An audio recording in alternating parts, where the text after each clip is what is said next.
kachika, kahapon nga March 10, 2026 ay sinelebrate nga ni Julia Barreto ang kanyang ika-29th birthday, kung saan kasama nga niya at present ang kanyang buong pamilya pati na rin ang kanyang mga malalapit na mga kaibigan sa loob at labas ng mundo ng showbiz industry. Tulad nga ng mga nagdaang birthday celebration ni Julia Barreto, lagi nga niyang mas pinipili ang isang simple ngunit eleganteng selebrasyon kasama ang kanyang buong pamilya. Naroroon nga ang kanyang mami na si Marjorie Barreto at mga kapatid na sila Danny, Leon, Claudia at Erich. Samantala, present naman ang kanyang ilan sa mga malalapit na mga kaibigan sa mundo ng showbiz industry, katulad na nga lang nila Marco Gumabaw, mag-asawang Ariel at Patrick Sugi at talaga namang napakarami pang iba. Punong-puno nga ng sayawan, kantahan at party-party ang birthday celebration na ito ni Julia.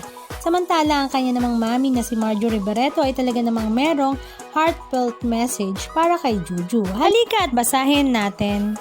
Has it really been 29 years already? It has been a journey raising you and now watching you grow into the beautiful, mature, articulate, strong, sweet, and generous woman that you are has been so rewarding for me to witness. Thank you for all the love and respect you show me. Traveling with you has always given me some of my favorite memories, so many photos and moments to cherish. But what stands out the most was when you followed me while I was alone in the Cotswolds. What a joy it was to spend those 10 days with you. Somehow the roles reversed. You became the mother and I was the child. You took such good care of me, always looking out for me and even turning back to check that I wasn't getting lost.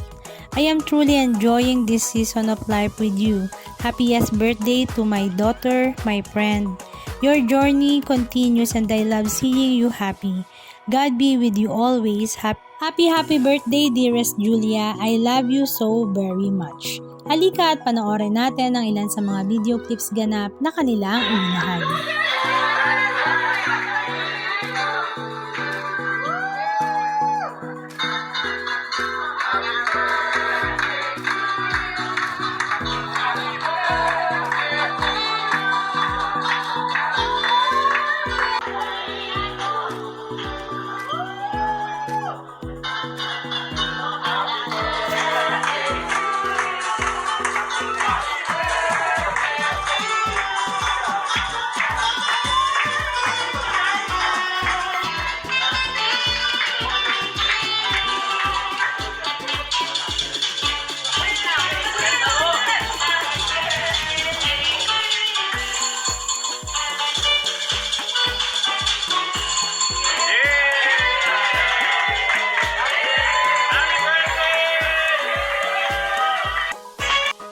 Anong masasabi nyo mga kachika? Just comment down below. And please don't forget to subscribe. Thank you!